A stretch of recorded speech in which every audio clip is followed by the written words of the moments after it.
मुझे उम्मीद है कि आप लोग अच्छे होंगे। तो आज हम लोग क्या करने वाले हैं, प्रॉब्लम सेट 1 का क्वेश्चन नंबर 8, 9 और 10 सॉल्व करने वाले हैं। ठीक है, तो इस वीडियो में हमारा ये जो प्रॉब्लम सेट 1 है ना, ये हो जाएगा कंप्लीट और इसी के साथ ही चैप्टर नंबर 1 भी हो जाएगा कंप्लीट। ठीक है, तो चलो देखते हैं क्वेश्चन नंबर 8। देखो इसमें क्या दिया है कि right the converse of each of the following statements, यानी कि यहाँ पर जो भी स्टेटमेंट्स दिए गए हैं इनका कन्वर्स हम लोगों को बताना है। ठीक है, तो कन्वर्स में क्या होता है, हमने देखा था ना प्रैक्टिस सेट 1.3 में मैंने क्या बताया था, जैसे कि अगर ये आपका कंडीशनल स्टेटमेंट है कि इफ ए देन बी, ठीक है, तो इसका कन्वर्स क्या हो जाएगा, हम इसको ऐसे लिखेंगे ना, जो एंटीसीडेंट है इसको कॉन्सिक्वेंट बनाएंगे और जो कॉन्सिक्वेंट है इसको क्या बना देंगे, antecedent.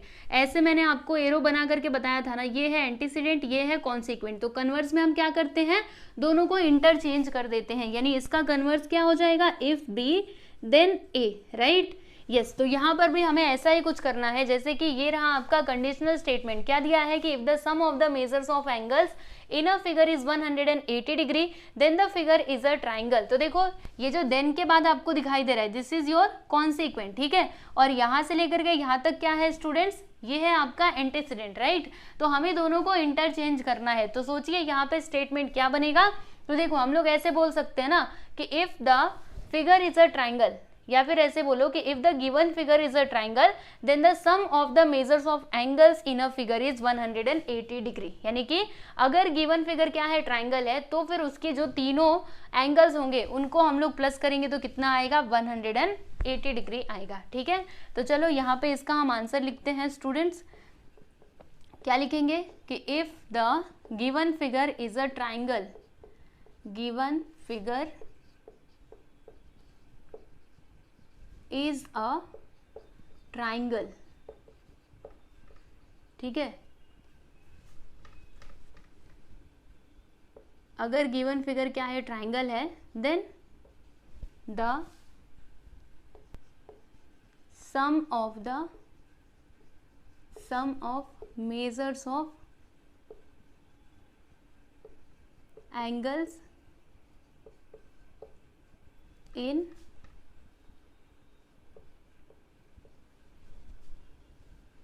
in a figure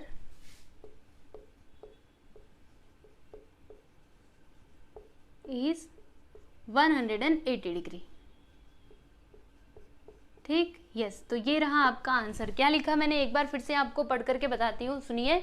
if the given figure is a triangle, यानी कि अगर कोई फिगर, मतलब दिया गया फिगर क्या है, ट्राइंगल है, then the sum of the measures of angles in a figure is 180 degree. यानी कि वो फिगर के अंदर जितने भी एंगल्स होंगे अगर हम उनको प्लस करें तो फिर कितना आएगा, 180 डिग्री। ठीक है, चलो आगे बढ़ते हैं। ये रहा आपका सेकेंड सब क्वेश्चन। तो इसमें इन्होंने क्या लिखा है कि if the sum of measures of two angles is 90 degree then they are complement of each other. यानी कि अगर दो एंगल्स का सम कितना होता है, 90 डिग्री होता है, तो फिर वो क्या होते हैं, कॉम्प्लीमेंट, मतलब एक दूसरे के कॉम्प्लीमेंट होते हैं। ठीक है, अब इसका जो इनवर्स नहीं, कन्वर्स। ठीक है, कन्वर्स क्या होगा, हम क्या करेंगे, ये जो कॉन्सिक्वेंट है ना, यहाँ से लेकर के यहाँ तक, ठीक है, इसे हम बनाएंगे एंटीसीडेंट और ये जो एंटीसीडेंट है इसे हम बनाएंगे कॉन्सिक्वेंट। ठीक है, तो सोचिए कैसे बनेगा। देखिए आपको ऐसे बोल करके पहले मैं बताती हूँ, सुनो।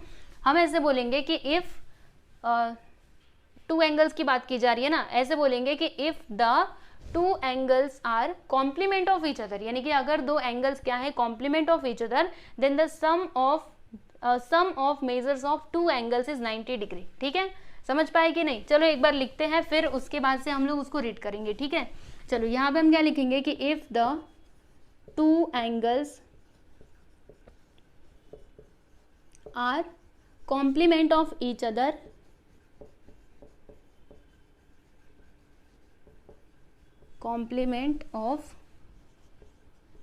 each other then the sum of measures of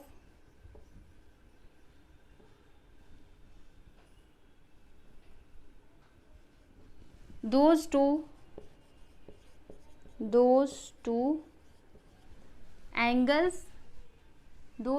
angles is 90 degree, या फिर ऐसे लिखो मेजर्स ऑफ टू एंगल्स। ठीक है,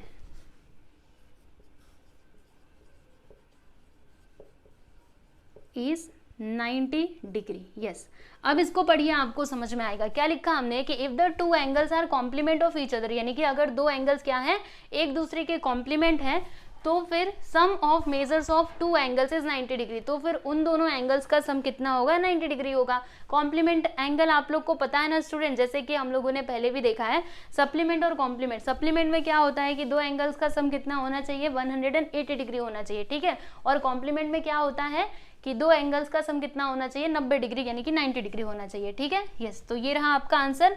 अब हम लोग नेक्स्ट क्वेश्चन की बात कर लेते हैं, यानी कि क्वेश्चन नंबर 8 का थर्ड सब क्वेश्चन। तो देखिए इसमें क्या लिखा है कि if the corresponding angles formed by a transversal of two lines are congruent then the two lines are parallel, ठीक है। तो ये रहा आपका कॉन्सिक्वेंट, और यहाँ से लेकर के यहाँ तक आपका क्या है स्टूडेंट्स, ये है एंटीसीडेंट। तो दोनों को हमें क्या करना होगा, इंटरचेंज करना होगा।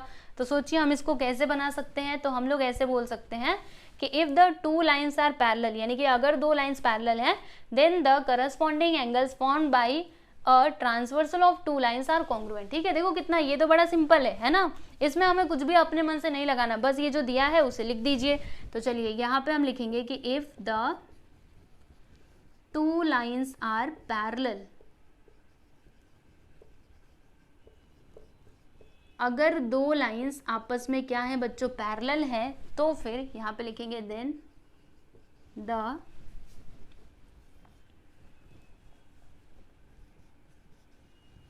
करस्पॉन्डिंग एंगल्स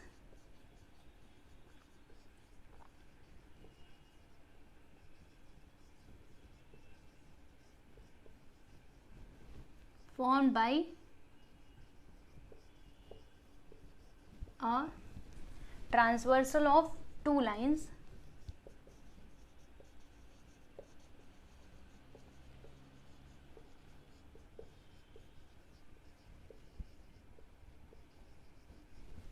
are congruent, ठीक है। यस, तो ये हो गया आपका आंसर। आप देख सकते हो थर्ड सब क्वेश्चन भी यहाँ पर कंप्लीट हुआ। अब बारी है फोर्थ क्वेश्चन की। तो इसमें क्या दिया है, देखो क्वेश्चन नंबर 8 का ही ये फोर्थ सब क्वेश्चन है, इसके अंदर 4 सब क्वेश्चन दिए गए, ठीक है।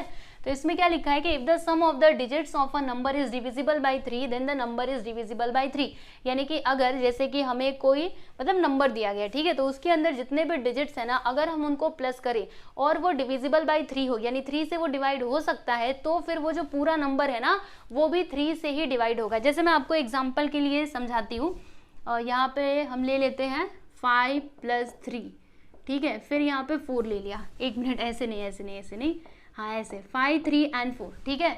तो देखो ये जो यहाँ पे नंबर दिया गया ना, इसके इसमें कौन कौन से डिजिट्स हैं, 5, 3 और 4, ठीक है।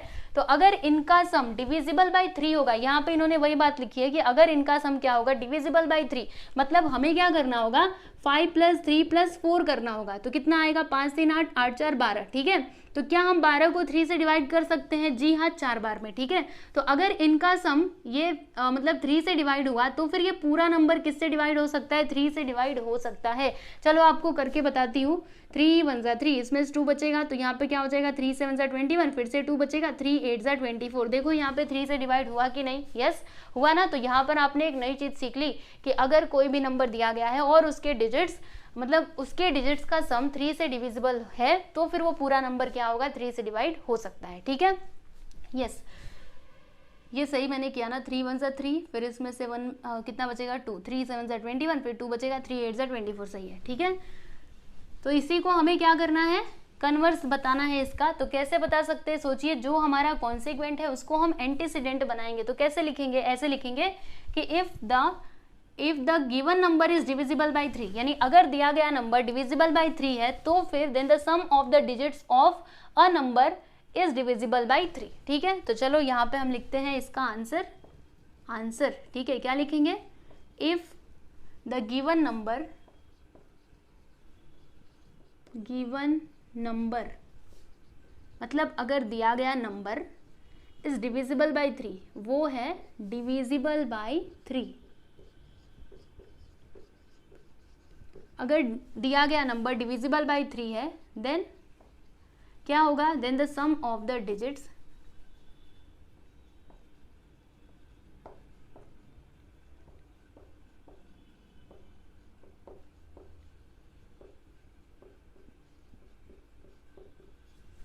ऑफ अ नंबर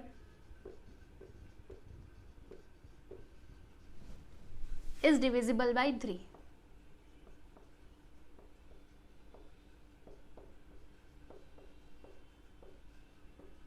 ठीक, यस, तो ये हो गया आपका आंसर।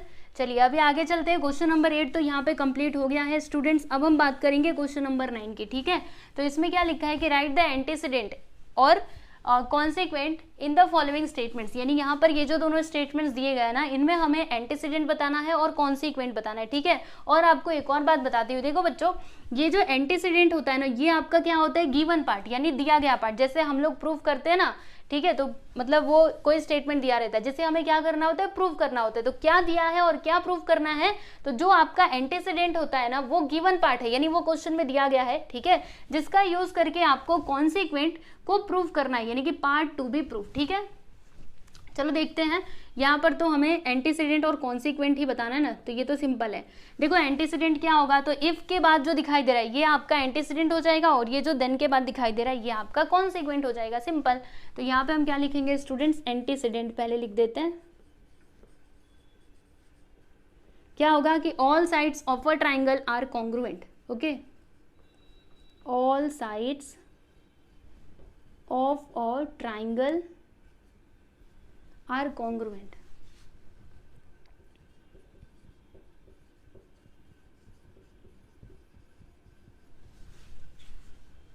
कॉन्ग्रुएंट। फिर हमें क्या बताना है, कॉन्सिक्वेंट। तो यहां पर मैंने लिखा कॉन्सिक्वेंट। क्या हो जाएगा ये, देखिएगा यहां से, its all angles are congruent. ठीक है, its all angles are congruent. ठीक, यस। अब ये रहा आपका लास्ट क्वेश्चन, यानी क्वेश्चन नंबर 9 का सेकंड सब क्वेश्चन। तो इसमें हमें क्या बताना है, देखो क्या लिखा है। हाँ, यहाँ पर भी हमको एंटीसीडेंट और कॉन्सिक्वेंट ही बताना है, लेकिन अगर आप इसको ध्यान से देखेंगे तो आपको पता चलेगा कि ये कंडीशनल स्टेटमेंट नहीं है। ठीक है, तो अगर ये कंडीशनल स्टेटमेंट नहीं है तो सबसे पहले तो इसे कंडीशनल स्टेटमेंट में कन्वर्ट कीजिए, उसके बाद आप बता सकते हो एंटीसीडेंट और कॉन्सिक्वेंट। ठीक है, तो इसका कंडीशनल स्टेटमेंट क्या होगा, क्या लिखा है कि the diagonals of a parallelogram bisect each other, यानी कि पैरेललोग्राम में जो डायगोनल्स होते हैं वो क्या करते हैं, एक दूसरे को बाइसेक्ट करते हैं। ठीक है, तो अब जो इसका कंडीशनल स्टेटमेंट है ना स्टूडेंट्स, वो क्या होगा, देखो मैं यहीं पर इसका कंडीशनल स्टेटमेंट लिख देती हूँ। हम ऐसे बोल सकते हैं ना कि if the given quadrilateral is a parallelogram, यानी अगर दिया गया क्वाड्रिलेटरल क्या है, parallelogram, then its diagonals bisect each other. ठीक है, चलो लिखते हैं, क्या लिखेंगे कि if the given quadrilateral is a parallelogram,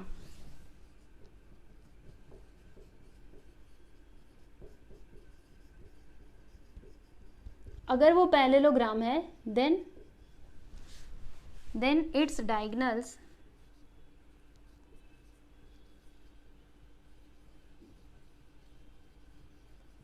bisect each other। ठीक,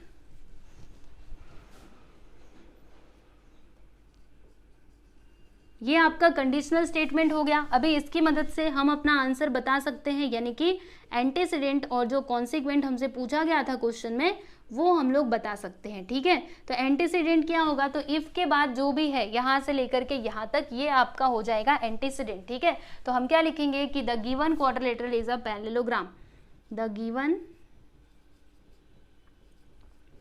quadrilateral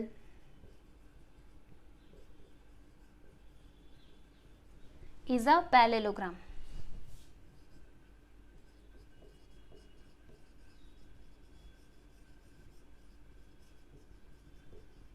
ठीक, तो कॉन्सिक्वेंट क्या होगा, यहां से लेकर के यहां तक। ठीक है,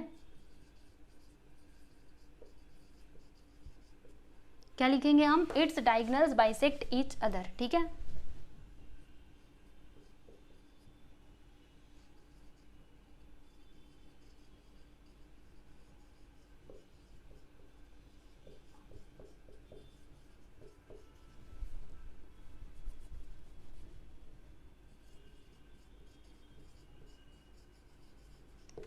यस तो आप लोग देख सकते हो क्वेश्चन नंबर 9 यहाँ पर होता है कंप्लीट। अब इसके आगे है क्वेश्चन नंबर 10, तो पहले आप इसे देख लो, फिर उसके बाद हम लोग चलेंगे क्वेश्चन नंबर 10 पर।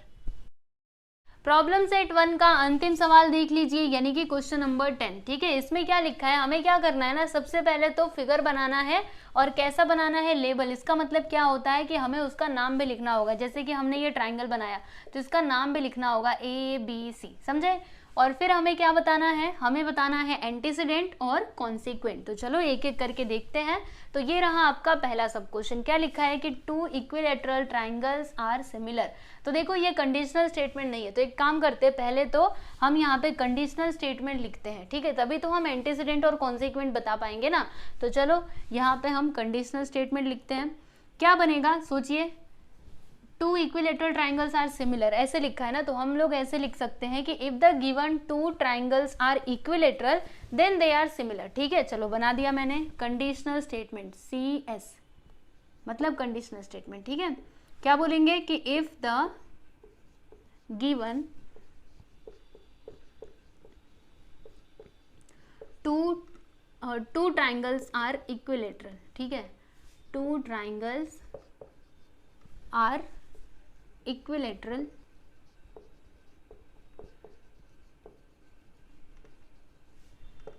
then they are similar।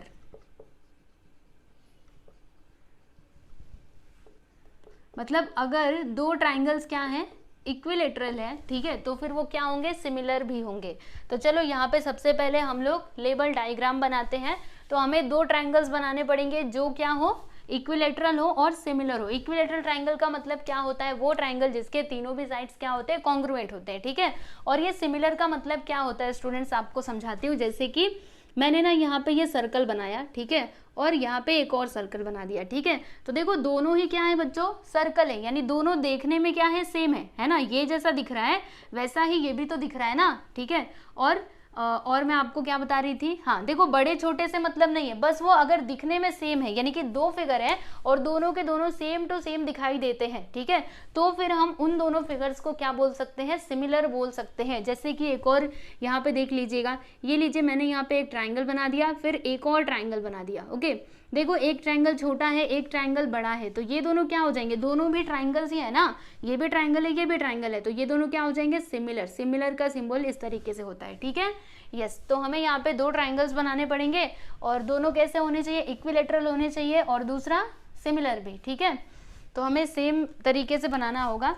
देखो आपको समझाती हूँ, जैसे यहाँ पे एक ट्राइंगल बना लेते हैं स्केल की हेल्प से, काफ़ी छोटा बन रहा है, चलिए कोई बात नहीं। ये है इक्विलैटरल ट्राइंगल जिसका नाम मैंने रख दिया ABC। ठीक है, और इसके मतलब क्योंकि ये क्या है, इक्विलैटरल ट्राइंगल है, इसीलिए इसके सभी साइड्स क्या हो जाएंगे, कॉन्ग्रुएंट हो जाएंगे। ठीक है, यस, अभी दूसरा ट्राइंगल बना लेते हैं। इस ट्राइंगल का नाम क्या रखना है, XYZ। चलो XYZ ही रख देंगे, जो बोलोगे वही रख देंगे। ठीक है,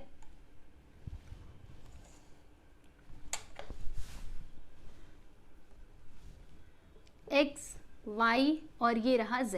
ठीक है, ये वाला साइड जितना है उतना ही ये भी है, उतना भी मतलब उतना ही ये भी है, यानी कि ये कैसा ट्राइंगल है, तो ये है आपका इक्विलैटरल ट्राइंगल। ठीक है, और इक्विलैटरल ट्राइंगल मतलब ये दोनों क्या हो गए, सिमिलर भी हो गए, क्योंकि ये भी इक्विलैटरल ट्राइंगल है और ये भी क्या है बच्चों, इक्विलैटरल ट्राइंगल ही है। ठीक है, तो अब हमें यहाँ पे एंटीसीडेंट और कॉन्सिक्वेंट बताना था ना, तो हम यहाँ पर क्या लिखेंगे, एंटीसीडेंट पहले लिखते हैं, ध्यान से देख लीजिएगा। एंटीसीडेंट क्या होगा, यहां से देखो कि the given 2 triangles are equilateral, the given 2 triangles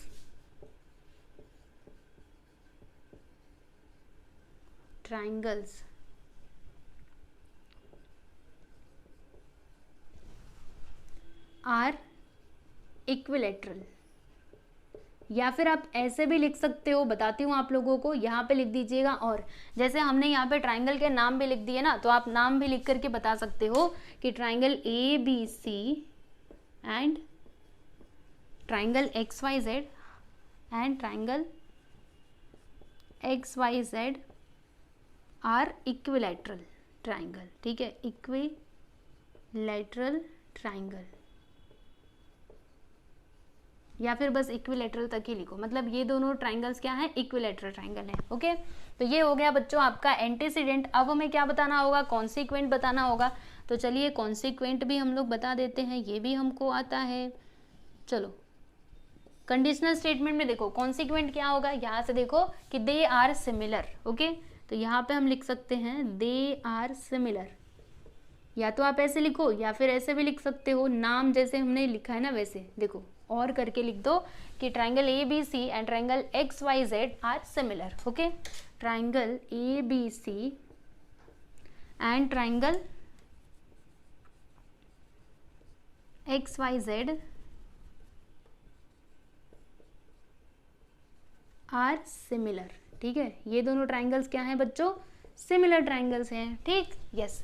तो आप ऐसे भी लिख सकते हैं, और ये नाम रखा ना, तो मतलब नाम रख करके, जैसे हमने ये डायग्राम तो बना ही दिया है, तो अगर आपने नाम लिखा तो और अच्छी बात है। ठीक है, बस आपको एंटीसीडेंट और कॉन्सिक्वेंट बताना है, चाहे जैसे बताइए। ओके, यस, पहला क्वेश्चन यहाँ पे होता है कंप्लीट। अब बारी है सेकंड क्वेश्चन की। तो इसमें क्या लिखा है कि if angles in a linear pair are congruent then each of them is a right angle.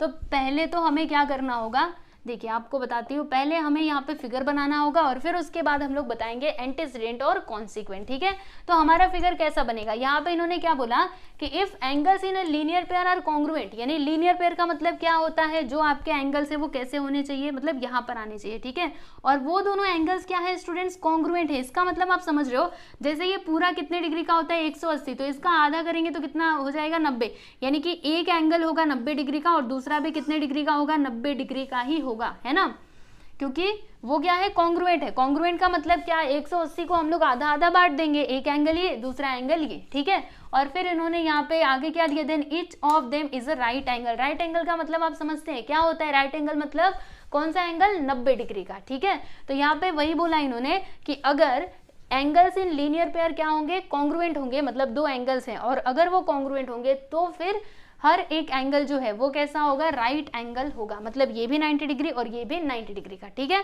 तो इस तरीके से हमारा फिगर बनेगा। चलो फिर बना ही लेते हैं, पहले तो अच्छे से बनाना पड़ेगा, ध्यान से देख करके, और फिर एक लाइन ऐसे खींच दो। ठीक, ये भी है 90 डिग्री, ये भी है 90 डिग्री। अब इसका नाम भी लिख दो, यहाँ पे लिख देना A, यहाँ पे लिख दो B, यहाँ पे लिख दो C और यहाँ पे लिख दो D, सिंपल। ठीक, ये लीजिए हमने ये फिगर बना लिया, लेबल फिगर। फिर हमें यहाँ पे एंटीसीडेंट और कॉन्सिक्वेंट बताना है ना, तो चलो यहाँ पे लिखते हैं antecedent.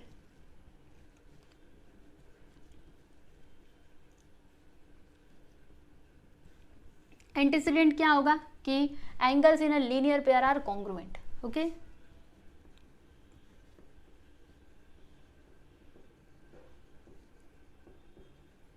Linear pair are congruent.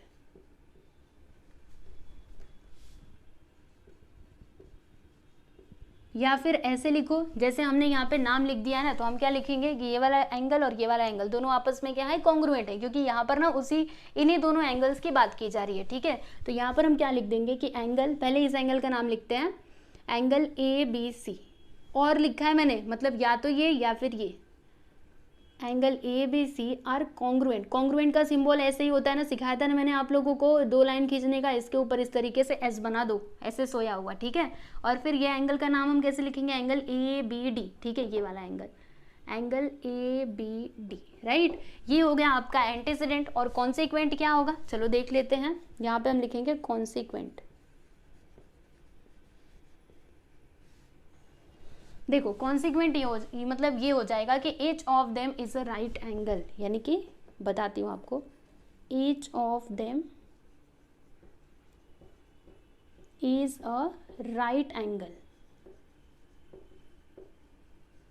या फिर आप ऐसे भी लिख सकते हो कि ये जो दोनों एंगल्स हैं ये कितने डिग्री के हो जाएंगे, 90 डिग्री के हो जाएंगे। ठीक है, तो यहाँ पे और मैंने लिखा, और हम क्या लिखेंगे कि एंगल ABC, इधर लिखूं या फिर इधर, आपको समझ में आएगा, वहां तक दिखाई देगा। चलो ट्राई करते हैं, दिखेगा ही, एंगल ABC और दूसरा एंगल क्या है, रुको मैं इसको नीचे लिखती हूँ, वरना उधर तक आपको दिखाई नहीं देगा तो प्रॉब्लम हो जाएगी। देखो यहाँ पे हम क्या लिखेंगे बच्चों, एंगल ए बी सी ये इक्वल होगा एंगल ए बी डी के, ठीक है। और दोनों भी कितने डिग्री के हो जाएंगे, 90 डिग्री के हो जाएंगे। क्यों ऐसा, क्योंकि यहाँ पे इन्होंने राइट एंगल बोला था ना कि वो जो एंगल्स हैं वो कितने डिग्री के होंगे, वो क्या होंगे, राइट एंगल। इसका मतलब वो दोनों एंगल्स हो जाएंगे 90 डिग्री के, ठीक है। यस, तो यहाँ पर आपका ये जो सेकेंड सब क्वेश्चन था, सेकेंड था ना, यस, तो ये होता है कंप्लीट। अब बारी है थर्ड की।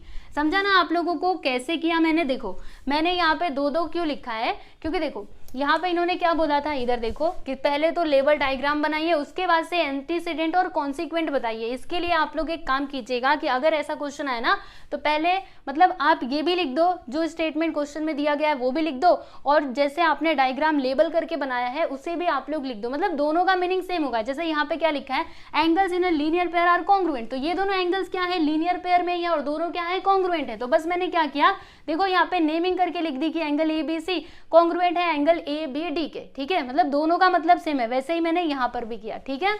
यस, चलो अभी यहाँ पे फाइनली लास्ट क्वेश्चन देख लेते हैं इस प्रॉब्लम सेट का। तो यहाँ पर इन्होंने क्या दिया है कि if the altitudes drawn on two sides of a triangle are congruent then those two sides are congruent. चलो आपको इसका फिगर बताती हूँ।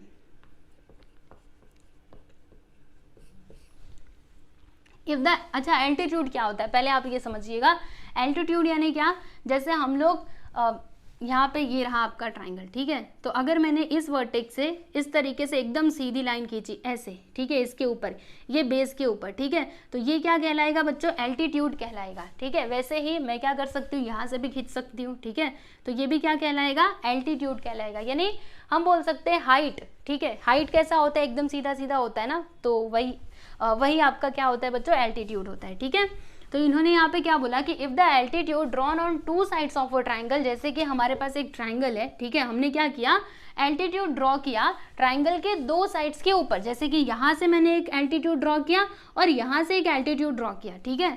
तो फिर क्या होगा, और मतलब वो जो दोनों एल्टीट्यूड्स है ना वो कॉन्ग्रुएंट होंगे, ठीक है। Then those two sides are congruent. यानी सुनो एक बार फिर से मैं आपको समझाती हूँ, सुन लीजिए एक बार। If the altitudes drawn on two sides of a triangle are congruent, यानी कि अगर हमने एल्टीट्यूड ड्रॉ किया ट्राइंगल के दोनों साइड्स के ऊपर और अगर वो दोनों क्या है, कॉन्ग्रुएंट है, जैसे कि ये वाला एल्टीट्यूड इस एल्टीट्यूड के कॉन्ग्रुएंट है, तो फिर ये जो दोनों साइड्स होंगे ना, ये वाला और ये वाला, ठीक है, ये भी आपस में क्या हो जाएंगे, कॉन्ग्रुएंट हो जाएंगे, ठीक है। तो यहाँ पर इन्होंने ये बात बोली है। मतलब हमारा फिगर कैसा बनेगा, तो ऐसा बनेगा। चलो फिर फिगर बना लेते हैं, फिर उसके बाद हम लोग बताएंगे कि एंटीसीडेंट क्या है और कॉन्सिक्वेंट क्या है, ठीक है। तो चलो ट्राइंगल बना, मतलब ट्राइंगल हम बना लेते हैं। यहाँ पर बनाती हूँ।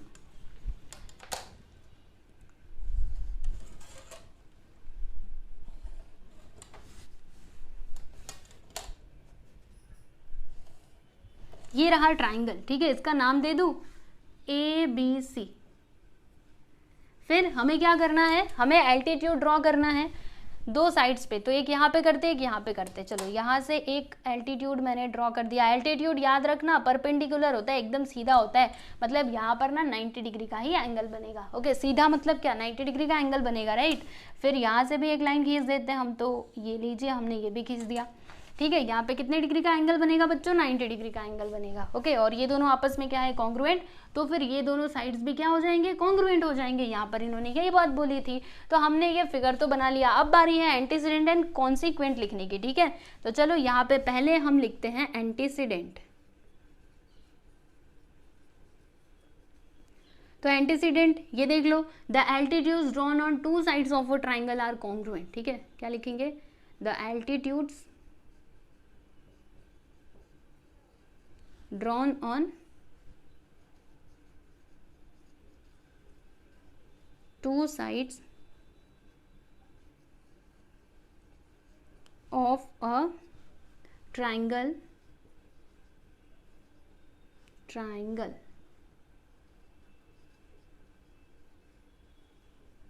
are congruent। ठीक, ये हो गया एंटीसीडेंट। और अगर आपको ऐसे मतलब जैसे हमने ये फिगर बना लिया है ना, तो अगर इसे इस फॉर्म में लिखना है तो हम कैसे लिख सकते हैं, मतलब नाम लेकर के लिखना है तो हम कैसे लिख सकते हैं। देखो यहाँ पे इन्होंने क्या बोला कि एल्टीट्यूड्स क्या है, कॉन्ग्रुएंट है। तो ये देखो मैंने ये एल्टीट्यूड बनाए है ना बी, अच्छा रुको मैंने नाम नहीं दिया, यहाँ पे ले लेते एल और यहाँ पे ले लेते एम, ठीक है। तो बी एल और बी सी एल और बी एम, ठीक है, आपस में क्या है, कॉन्ग्रुएंट है। तो यहाँ पे हम बता देते हैं कि एल्टीट्यूड एल्टीट्यूड्स